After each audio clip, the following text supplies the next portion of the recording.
Actually, sasamahan lang kita sa segment na tatawagin nating Lutong Ina.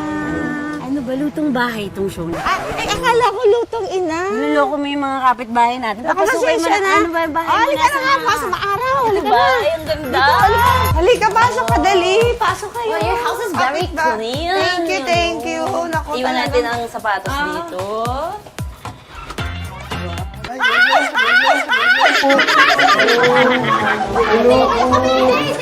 Kasama natin yan, si Kuya Dudut. Dudut? Oo, Kuya Dudut. Ay, kilala ko siya. Siya yung nagpauso ng budot. Oo.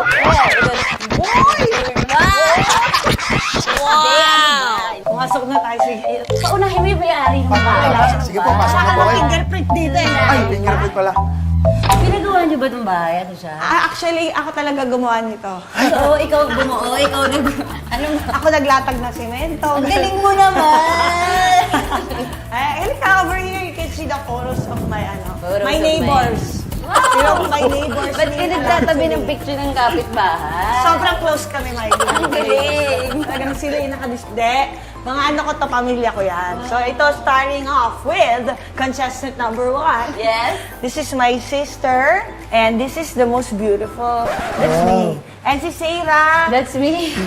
half-sister ko from Japan, my mom, and my sister-in-law si Zel. Kumukha niyo lahat, mami niyo. Ang Malakas swerte yung dugo niya. ni mami. Ang swerte Siya niya. yung swerte. Totoo naman, totoo. Mga kapitbahay, si ate siya yung isa sa mga mami na kahit yung babies, 3 na, tama, pero tinan niyo yung figure niya. Hindi ako nangingeme dito. Siguro, yung nanay ko Kasi yan, mami, no? payat din naman si Anim mami. yung anak niya eh.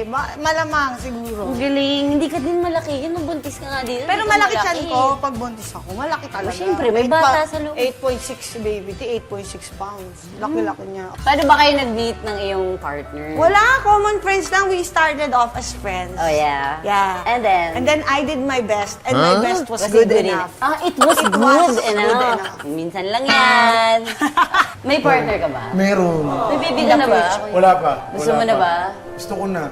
Dito kasi sa lutong bahay, lagi kami nagre-refrain. Oh my God, hindi nga ako na-inform kanina lang. Ah? Buti, nag-grocery ako kahapon, so may laman. May laman. Medyo masikip lang ha. Kasi pag nagluto kami dito, tatlo-tatlong ulam para init-init na lang. Ah. Tapos kapag the next, after isang araw, magluluto ulit ako para remix na lang. Okay yung style na yun ah. Mahirap magluto kasi araw-araw. As much as gusto kong magluto na fresh, bagong luto, pag tinawag ka ng nanay mo, pumunta ka agad. Kasi nakakainit ng ulo yun. Kasi may temperature yung